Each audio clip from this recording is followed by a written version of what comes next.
ஒற்றை செங்கலை எடுத்து ஒட்டுமொத்த உலகத்தையே உற்று பார்க்க வைத்தவர் தான் இந்த உதயநிதி ஸ்டாலின் அவர். எங்கால நடிகர் தான், என்ன இவரை விட கொஞ்சம் நல்லா டான்ஸ் ஆடுவேன், அவ்வளவுதான், வேற ஒன்றும் பெருசாலாம் இல்லை. நான் சந்தித்த முதல் தலைவர், அரசியல் தலைவர்னா அது தளபதியார் தான். நீங்க உங்களை பார்க்கறதுக்கே நாங்க ரிசார்ட்டுக்கு வரணும், அப்புறம் என் பிளைட் பிடிச்சி சார்ட்டர்ட் பிளைட் பிடிச்சி வரணும்னா நீங்க எப்படி தலைவராக இருக்க முடியும்? நாங்க நலநிதி திட்டத்தை கொடுக்கறது கூட நாங்க வீட்டுக்குள்ள கூப்பிட்டு தான் கொடுப்போம்னு சொன்னா அது எப்படி தலைமையாக இருக்க முடியும்? நானும் நடிகன் தான், நடிகனை நடிகனாகத்தான் நீங்க பார்க்கணும். நான் நடிகனாகிய நான் மக்களுக்கான பணியை செய்வதற்காக வந்திருக்கிறேன்னு சொல்றோம்ல. இத்தனை ஆண்டு காலங்கள் என்ன பண்ணிக்கிட்டு இருந்தீங்கன்னு ஒரு கேள்வி இருக்குல்ல. புலிக்கு பதுங்கவும் செய்யும், பாயவும் தெரியும், ஆனால் பயப்பட தெரியாது. நீங்க இந்த சோசியல் மீடியாவில் சொல்றதுக்கெல்லாம் ஒரு குறிப்பை வச்சுக்கிட்டு கெட்ட கெட்ட வார்த்தைகள் எல்லாம் பேசுறதுனாலலாம் நாங்கெல்லாம் டிஸ்டர்ப் ஆயிரும் நினைக்காத. ஏன்னா நாங்க கெட்ட வார்த்தைக்கே டிக்ஷனரி போட்டவங்க. என்ன கூவத்தூர் மாமா அப்படின்னு சொன்னா ஆமான்ட்டு கூட போவேன், செஞ்சிருந்தா. செய்யாத நான் என்ன பண்ணுவேன், சொல்றவனை மாமாவாக்கிடுவேன். உடனே போனை போட்டா அழுகிறா. அடுத்த நிமிஷம் அந்த ஆள் கூட நின்று முதலமைச்சர் படம் பிடிச்சிட்டு போறான். பிடிக்குமா? உங்களால் முடியுமா? நீங்க படம் பிடிக்கணும்னா சார்ட்டர் பிளைட் பிடிச்சிட்டு போகணும். கேட்கிறவன் கேனைன்னா கேட்பையில நெய் வெடியுதுன்னு சொல்லுவீங்களா?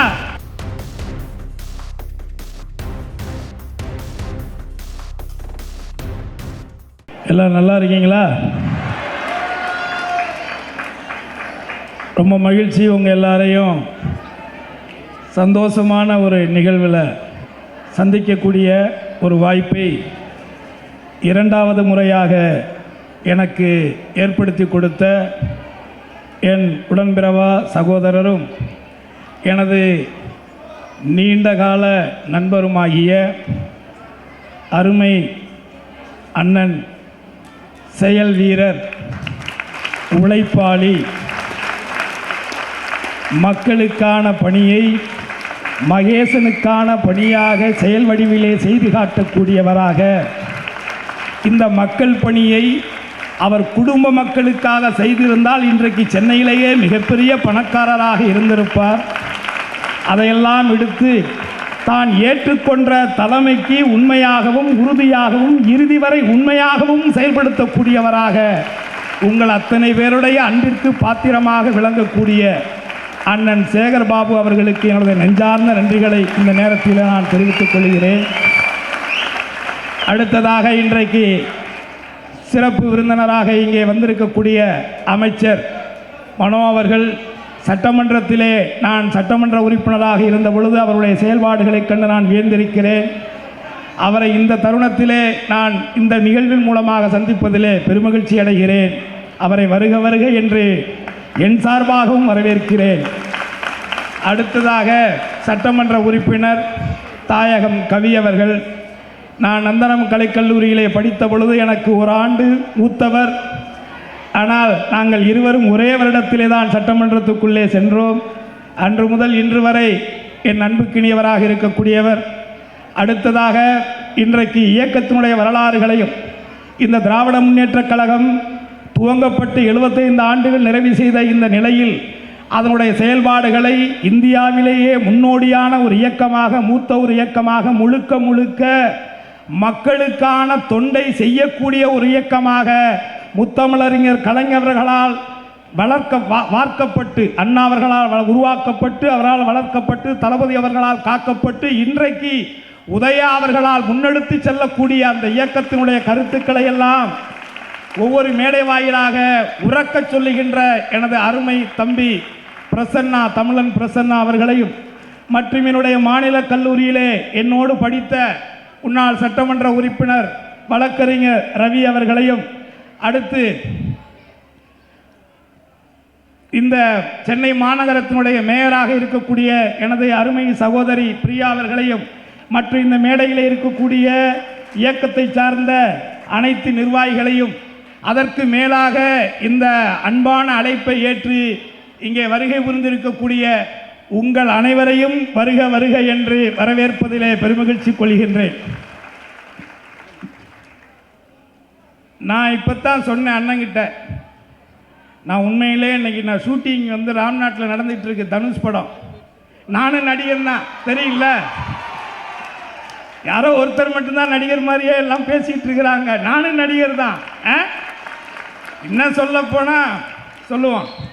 அதனால அண்ணன் சொன்னா வந்தா ஆகணும். இல்லைண்ணே, நீங்கள் இது முக்கியமான நிகழ்ச்சி, என்னுடைய தொகுதி மக்களுடைய நிகழ்ச்சி, அவங்களுக்கு நலத்திட்டங்கள் கொடுக்குறோம்.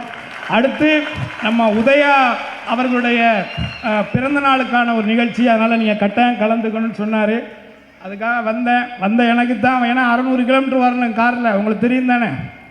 ஸோ இன்றைக்கி முடிச்சுட்டு நைட்டு போகலாம்னா 8 மணிக்கு தான் ஃப்ளைட்டு, நிச்சயமாக பிடிக்க முடியாது. அதனால் காலையில் 6:10க்கு ஃப்ளைட்.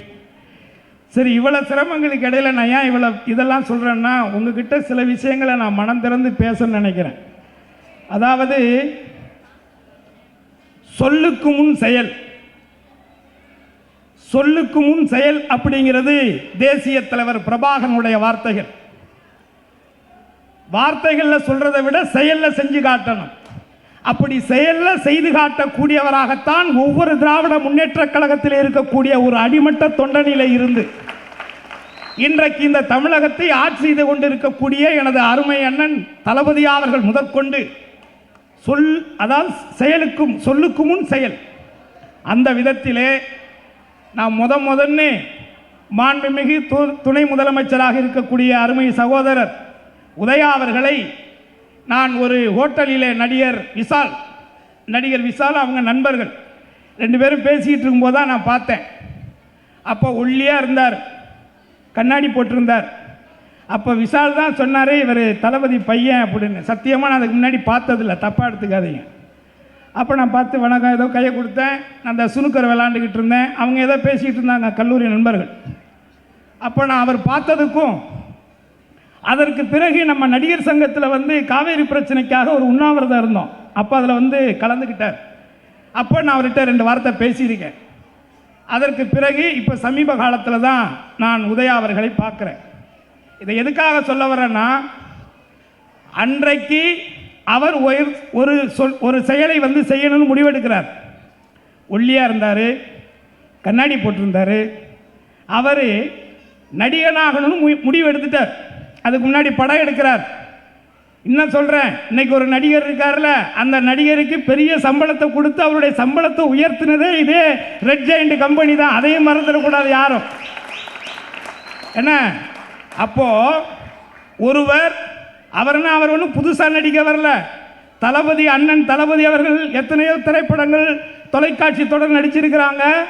அதற்கு முன்பாக தமிழ் சினிமாவையே உலக அளவில் தலைநிமிர வைத்த ஒரு கதாசிரியராக, ஒரு எழுத்தாளராக, பாடலாசிரியராக முத்தமிழறிஞர் கலைஞர் அவர்கள். அவருடைய பேரை நடிக்கிறதுல ஒன்று நம்ம ஆச்சரியப்பட வேண்டிய அவசியம் இல்லை. ஆனால் இதில் என்ன தெரிஞ்சுக்கணும்னா, இன்னைக்கு இருக்கக்கூடிய நடிகர்கள்லாம் ஒரு 6-7 படம் உப்மா படமாக நடிச்சுட்டு அதுக்கப்புறம் தான் ஒரு நல்ல படமே நடிக்க ஆரம்பித்தாங்க. ஆனால் முதல் படத்திலேயே ஓகேயா ஒரு படம் நாங்கள் இருக்கா, முதல் படத்திலேயே மிகப்பெரிய ஒரு வெற்றி படத்தை கொடுத்தவர் தான் உதயநிதி ஸ்டாலின் அவர்கள். அப்படிங்கிறதை நீங்கள் மனசில் நினச்சிக்கணும். ஆக நான் இதே சட்டமன்றத்தில் நான் சட்டமன்ற உறுப்பினராக இருந்த பொழுது, அன்றைய எதிர்க்கட்சியாக இதே திராவிட முன்னேற்ற கழகம் இருந்த பொழுது, அன்றைக்கு தளபதியார் அவர்கள் நடத்திய அந்த இளைஞர் படையை தனது அடுத்த கட்டமாக உதயநிதி அவர்களிடத்திலே அந்த பொறுப்பை கொடுக்குறாங்க.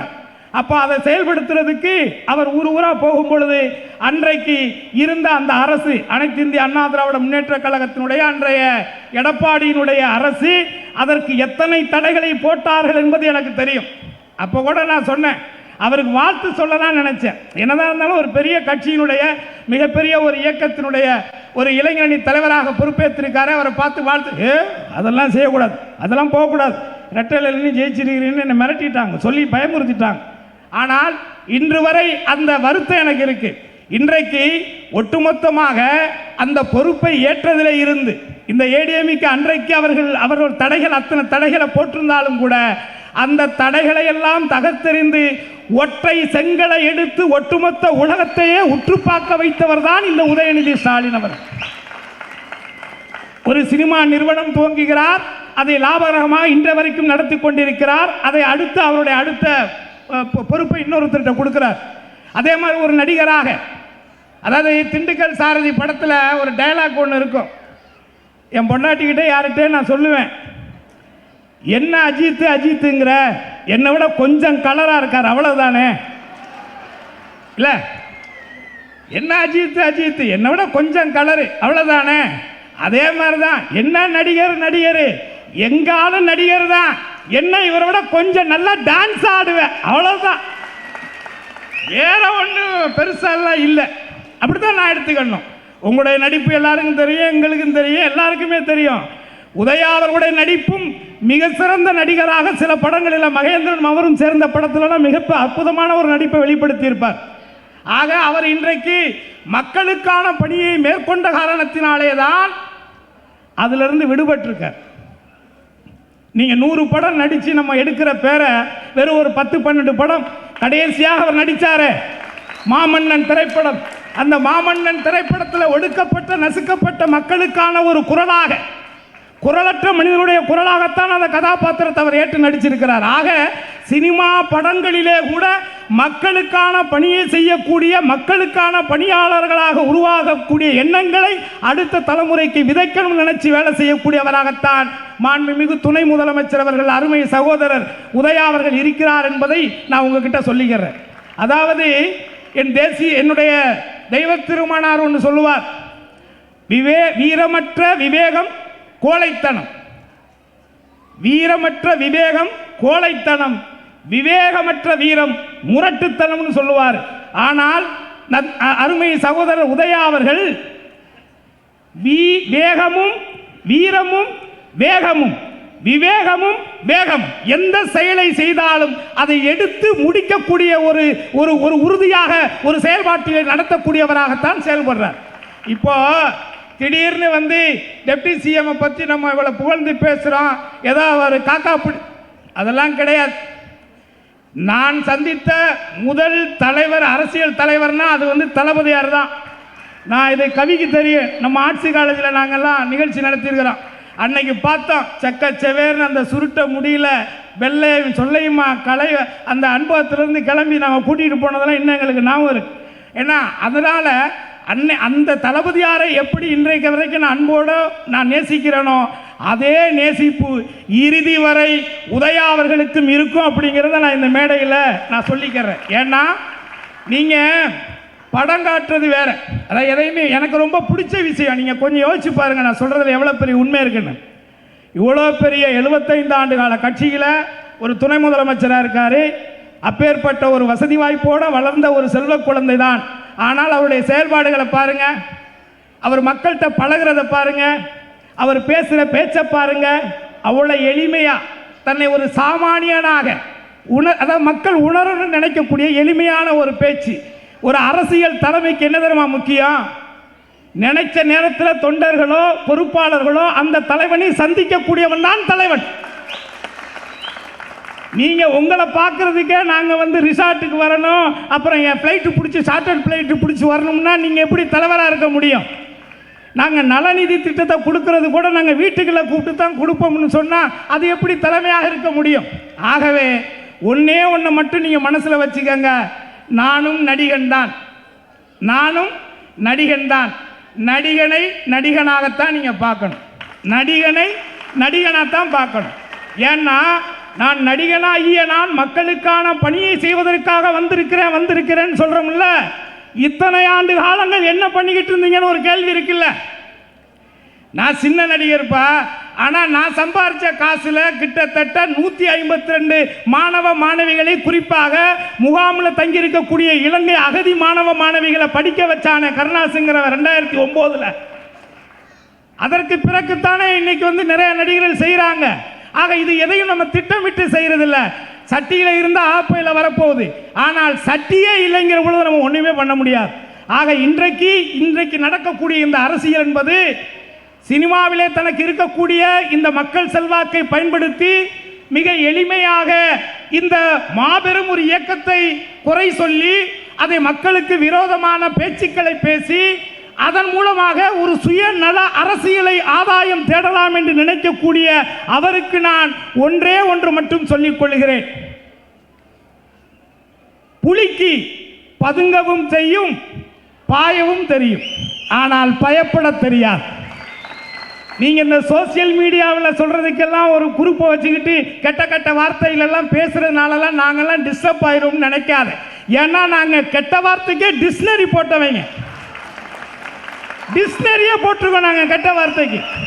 அதனால இந்த சின்ன சின்ன பசங்களை வச்சுக்கிட்டு நீங்க அப்படி இப்படி அப்படி இப்படி என்ன கூவத்தூர் மாமா அப்படின்னு சொன்னா ஆமான்ட்டு கூட போவேன். செஞ்சிருந்தா செய்யாத நான் என்ன பண்ணுவேன், சொல்றவனை மாமா வாக்கிடுவேன். என்ன அப்படி நீ அங்கே போனீங்கன்னா அப்புறம் நான் அடுத்த இடத்துக்கு போற மாதிரி ஆயிரும். எதுக்காக இதை சொல்ல வர்றேன்னா, இப்போ நான் வரும்பொழுது தம்பி பிரசன்னாவும் நானும் பேசிக்கிட்டு இருக்கும்போது சொன்னாங்க, இந்த மாதிரி வந்து பள்ளிகளை ஆரம்பிக்க போகிறோம், வீடு கட்டி கொடுக்க போகிறோம், நிலம் கொடுக்க போகிறோம். ஏய், எனக்கு 55 வயசாயிடுச்சு.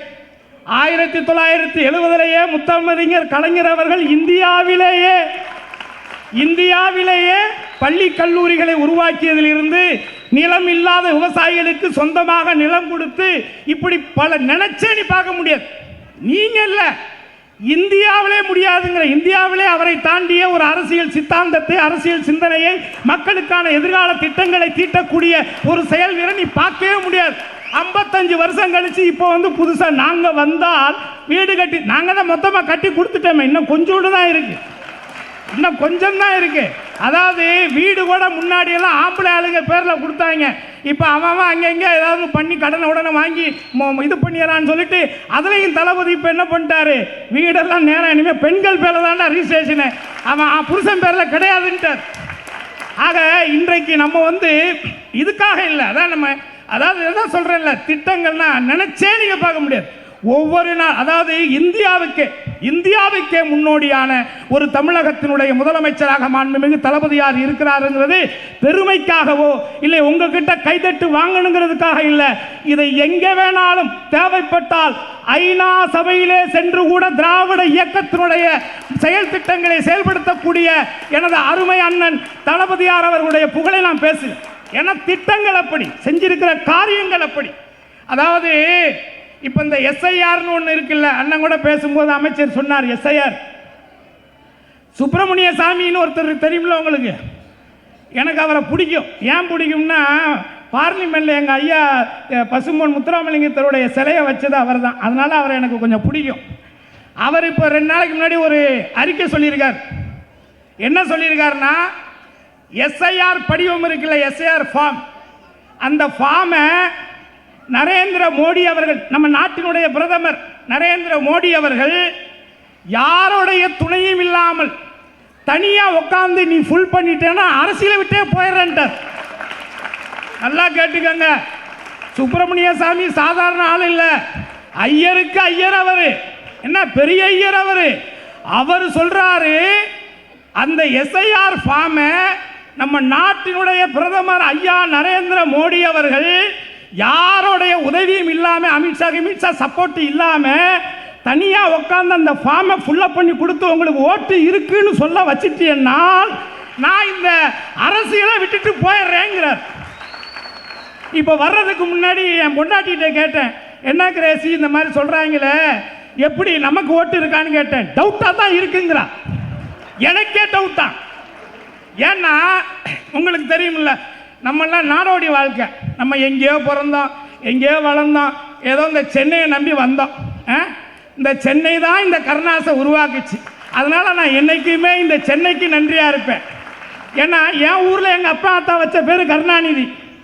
நிதி பற்றாக்குறையில் நிதியை தூக்கிட்டேன், வெறும் கருணான்னு வச்சுக்கிட்டேன்.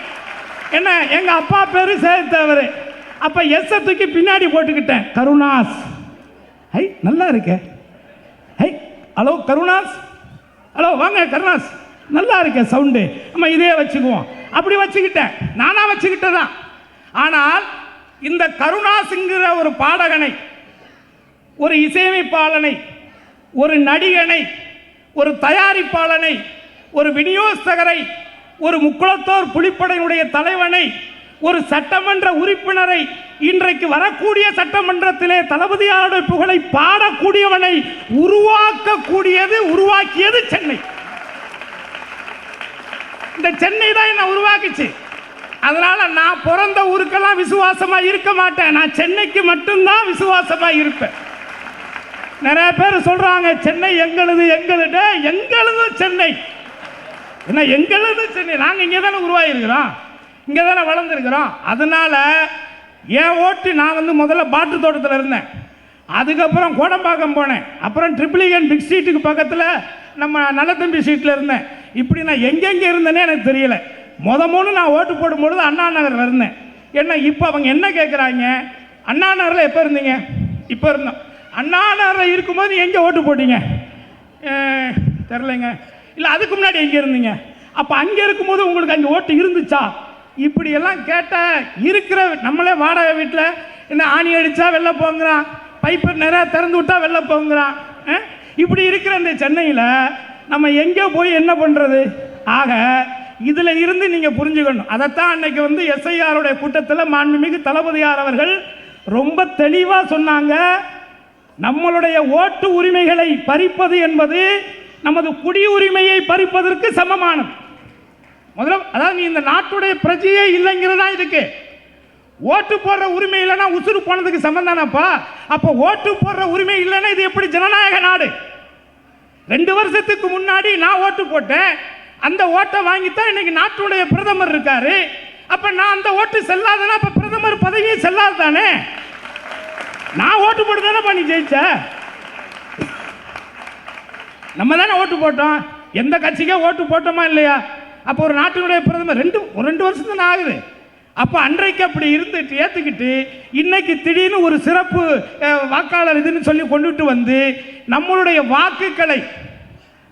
வாக்குகளை நீக்கிட்டு வட இந்தியாவிலிருந்து வந்து இங்கே வேலை செய்கிறாங்க பாரு. அவங்களுக்கு என்னங்க, அவங்களுக்கு ஒன்றே ஒன்று என்ன, ஏதாவது கேட்டிங்கன்னா பிஜேபி, மோடிஜி, கியாஜி, பானிபூர்ஜி, ஆஜி, கோஜி, வாஜி, இவ்வளோத்தான வேற என்ன தெரியுது? எல்லாம் என்னன்னா நம்ம வேலை செய்ய வேண்டிய இடத்துல அவங்க வேலை செய்கிறாங்க. இதில் வேற என் ஊரில் ஒருத்தன் செங்கல் சூளை வச்சிருக்கிறான். என்னடா எல்லாம் வட இந்தியாவிலேருந்து குட்டியாக வச்சிருக்கிற? இல்லை மாப்பிள்ள, இவங்க என்ன வெறும் கொஞ்சோண்டு ரேஷன் அரிசியை வாங்கி கொடுத்துட்டு கொஞ்சம் வெங்காயம் தக்காளி கொடுத்தா காட்டுக்கிட்டு அப்படியே பொழுதுனைக்கு வேலை செய்கிறான். நம்ம ஆளுங்கன்னா அதை வாங்கி கொடு இதை வாங்கி கொடு, இதில் வேற சாயந்தரமான ஒரு குவார்டர் வாங்கி கொடுன்னு வேற கேட்குறாங்க. சரியாக வராது, மெயின்டைன் பண்ண முடியாதுங்கிறான். ஆக ஊசி இடம் கொடுத்தா தானே நூல் உள்ளே போகும். ஊசி இடம் கொடுத்தா தானே நூல் உள்ளே போகும். ஆக நாம ரொம்ப கவனமாக இருக்கணும். நம்மளுடைய நாடு, நம்மளுடைய மண், நம்மளுடைய மொழி, இந்த நாட்டையும் மண்ணையும் மொழியையும் காப்பதற்காக 75 ஆண்டு காலங்கள், ஒரு நாள் 2 நாள் இல்லை, 75 ஆண்டு காலங்கள் இந்த விளிநிலை மக்களுக்காக, அடிமட்டத்தில் இருக்கக்கூடிய மக்களுக்காக, பிற்படுத்தப்பட்ட மிகவும் பிற்படுத்தப்பட்ட சிறுபான்மையினர்களாக, மலைஜாதி மக்களாக வாழக்கூடிய தாழ்த்தப்பட்ட மக்களாக இருக்கக்கூடிய அனைத்து மக்களுக்குமான ஒரே கட்சி திராவிட முன்னேற்ற கழகங்கிற ஒரு கட்சி மட்டும்தான். அந்த இயக்கத்தை வழிநடத்தக்கூடிய முதலமைச்சராக, அரவணையும் அன்போடு வழிநடத்தக்கூடியவராக அன்றைக்கு ஒரு ஒன்றிய செயலாளர் பார்க்கிறாரு. அவங்க அப்பா வந்து அண்ணாவுடைய காலத்தில் தலைவர் முத்தமிழர் கலைஞர் காலத்திலிருந்து கட்சியில் இருக்கிறவர். உடனே போனை போட்டா அழுகிறா. அடுத்த நிமிஷம் அந்த ஆள் கூட வந்து நின்று முதலமைச்சர் படம் பிடிச்சிட்டு போறான். பிடிக்குமா? உங்களால் முடியுமா? நீங்க படம் பிடிக்கணும்னா சார்ட்டர் ஃபிளைட் பிடிச்சிட்டு போகணும். பார்த்துக்கங்க, நம்ம ஃப்ளைட்டில் போகிறதே கஷ்டம், அதில் ஃப்ளைட்டு சார்ட்டர் ஃப்ளைட்டு பிடிச்சி போகணும். அதனால் நான் ஒரே ஒரு விஷயத்தை மட்டும் சொல்கிறேன். இன்னைக்கு நான் சொல்கிறேன் ஒன்று, நம்ம எல்லாம் மனுஷங்க தான், இன்னைக்கு இருப்போம், நாளைக்கு போயிடுவோம். ஆனால் நமது சந்ததிகள் இந்த மண்ணிலே வாழ வேண்டுமானால், நீ பெற்ற பிள்ளைகள் இந்த மண்ணிலே வாழ வேண்டும் என்று நீ நினைப்பையானால், நீ இன்றைக்கு வாயை கட்டி சேர்த்து வைத்திருக்கக்கூடிய செல்வங்கள், சொத்துக்கள் அத்தனையும் காக்கப்பட வேண்டும் என்று நினைத்தால், உன்னை காக்கக்கூடிய ஒரு தலைவராக தளபதி அவர்கள் மட்டும்தான் இருப்பார். அவர்தான் இந்த மண்ணுக்கான ஒரு தலைவராக, மக்களுக்கான ஒரு தலைவராக, மொழிக்கான ஒரு தலைவராக, இந்த மண்ணுக்கான ஒரு தலைவராக, என்றைக்கும் உங்களில் ஒருவனாக என்றைக்கும் இருக்கக்கூடிய அந்த தளபதியார் மட்டும்தான் இருப்பார் என்பதை எனக்கு அசைக்க முடியாத நம்பிக்கை இருக்கிறது. அதை போலத்தான் அவருடைய வாரிசு அரசியல். என்ன வாரிசு அரசியல்? இப்ப நான் ஒரு பாடகர், என் பொண்டாட்டி ஒரு பாடகி, 2 பேரும் லவ்னு பண்ணி கல்யாணம் பண்ணி நாங்கள் லவ் பண்ணி ஒரு புள்ள பெற்று இப்ப அந்த புள்ளையும் ஒரு பாடகர், அவரு நடிகர். என்ன இப்ப பிரச்சனை? இப்ப நடிகர் இருக்காருல்ல, வருங்கால நடிகர், அந்த நடிகரோட அப்பா யாரு? ஒரு டைரக்டர். அவங்க அம்மா யாரு? ஒரு பாடகி. அவருடைய மகன் யாரு? அவர் ஒரு டைரக்டர். ஒரே குடும்பம்தான். அவர் நடிக்கலாம், அவங்க அப்பா டைரக்ட் பண்ணலாம், அவர் பையன் டைரக்ட் பண்ணலாம், அவங்க அம்மா பாடலாம். ஆனால் தளபதியாருடைய மகன் உதயநிதி மட்டும் துணை முதலமைச்சராக வரக்கூடாதுன்னா இதுல என்னடா நியாயம் இருக்கு? கேட்கிறவன் கேனைன்னா கேட்பையில நெய் வடியுதுன்னு சொல்லுவீங்களா? ஒரு கொஞ்சம் புரிதலோட பேசி, தப்பு உங்ககிட்டே இருக்க, உங்ககிட்ட அடிப்படையாகவே உங்ககிட்ட தப்பு இருக்க, அப்புறம் நீங்க என்ன இன்னொருத்தர சொல்றீங்க? ஆனால் நான் மீண்டும் ஒரு முறை சொல்றேன், இப்போ மறுபடியும் சொல்றேன், இன்றைக்கு நான் உங்களிடத்தில் பேசுவதும் சரி, இன்றைக்கு ஒரு நல்ல ஆட்சியின் கீழே நாம் இருக்கின்ற இந்த தருணத்தை வரக்கூடிய காலங்களே நாம் காப்பாற்றிக் கொள்ள வேண்டும். இல்லை என்றால் நமது தலைமுறைகள் அனாதைகளாக்கப்படுவார்கள் என்பதை மட்டும் நீங்க மறந்துடாதீங்க. அதாவது மாமன்னர்கள் மருது பாண்டியர்கள் இருந்தாங்கல்ல, அதுல சின்னவர் சின்ன மருது, அவர் ஒரு ஜம்புத்தீவு பிரகடனம் 1801 அறிவிச்சார். அந்த ஜம்புத்தீவு பிரகடனத்தை திருச்சி மலைக்கோட்டையிலேயும் ஸ்ரீரங்கம் கோயிலே ஒட்டினார். என்ன சொன்னார்? அன்றைக்கு இருக்கக்கூடிய பாளையக்காரர்கள், குறுநில மன்னர்கள் எல்லாரும் ஒன்னா சேர்ந்து, முகமதியர்கள் எல்லாரும் நம்ம ஒன்னா சேர்ந்து வெள்ளையனை விரட்டி அடிப்போம் என்று அறைக்கூவல் விட்டார். ஒட்டுமொத்த வெள்ளையர்களுக்கு அடிமையாக இருந்த அன்ற காலகட்டத்திலே ஒட்டுமொத்த இந்தியாவிலேயே ஒரே ஒரு கழகக்காரனாக, ஒரே ஒரு புரட்சியாளனாக ஒட்டுமொத்த சிறுபான்மையர்களையும் பிற்படுத்தப்பட்டவர்களின் ஜாதி மதங்களை கடந்து மக்களை திரட்டி வெள்ளையனை வெளியேறு என்று சொல்லி சண்டையிட்டு வெள்ளையனை வெற்றி பெற்றவர்கள் அந்த மருது சகோதரர்கள் என்பதை யாரும் மறந்துவிட முடியாது. இதை எதற்காக சொல்லுகிறேன் என்று சொன்னால், அந்த ஜம்புத்தீவு பிரகடனத்தை போல் வரக்கூடிய காலத்திலே இந்த தமிழ் மண், இந்த தமிழ் மொழி, இந்த தமிழ் மக்கள், இந்த தமிழ் தேசம் காக்கப்பட வேண்டும் என்று சொன்னால், அன்றைக்கு ஒட்டுமொத்த மக்களையும் ஒருங்கிணைத்து, ஒட்டுமொத்த மக்களையும் இளைஞர்களையும் ஒருங்கிணைத்து அதை வழிநடத்தி, அந்த காலகட்டத்திலும் எந்த நிலையிலும் எந்த சூழ்நிலையிலும் தமிழகத்திலே பிஜேபியை வரவிட மாட்டோம் என்று உறுதியாக நிற்கக்கூடிய ஒரு தலைவராக நமது தளபதியாரும் நமது உதயாவும் இருப்பார்கள் என்பதிலே எனக்கு முழு நம்பிக்கை இருக்கிறது. ஆகாய தாமரை, ஆகாய தாமரை தெரியுமா? ஆகாய தாமரை, ஆகாய தாமரைனா தண்ணியில பூக்குறது தானே? குளமா? குளத்துல அதான் அம்மா வேணுங்கிறது. ஆகாய தாமரை, படர் தாமரை, அதுபோலதான் இந்த தாமரை. எல்லாமே நாசம். குளத்துல போச்சுன்னா குள நாசம், இங்க வந்தா இது நாசம், நம்ம மண்ணுக்குள்ள வந்தா நம்ம மண்ணு நாசம். ஆகவே மக்களாகிய உங்களிடத்தில் மீண்டும் இந்த சந்தோஷமான நிகழ்விலே ஒரு அற்புதமான ஒரு வாய்ப்பை எனக்கு ஏற்படுத்தி கொடுத்து, இந்த நேரத்திலே உங்களோடு சந்திக்கக்கூடிய ஒரு வாய்ப்பை ஏற்படுத்தி கொடுத்து, வரக்கூடிய காலத்திலே நம்மையும் நமது தலைமுறைகளையும் காக்கக்கூடிய ஒரு இயக்கமாக, என்றைக்கும் இந்த மண்ணுக்கான இயக்கமாக, மக்களுக்கான இயக்கமாக திராவிட முன்னேற்ற கழகம் இருக்கும். அதை வழிநடத்தும் நமது தளபதியாருக்கு பிறகாக உதயா அவர்கள் நிச்சயமாக இதை முன்னெடுத்து செல்வார் என்பதிலே எனக்கு அசைக்க முடியாத நம்பிக்கை இருக்கிறது. இந்த தெரிய வாய்ப்பை வழங்கிய உங்கள் அனைவருக்கும் நன்றி கூறி, எனது அருமை அண்ணன் அமைச்சர் சேகர்பாபு அவர்களுக்கு நன்றி கூறி, வாய்ப்புக்கு நன்றி கூறி விடைபெறுகிறேன். நன்றி, வணக்கம்.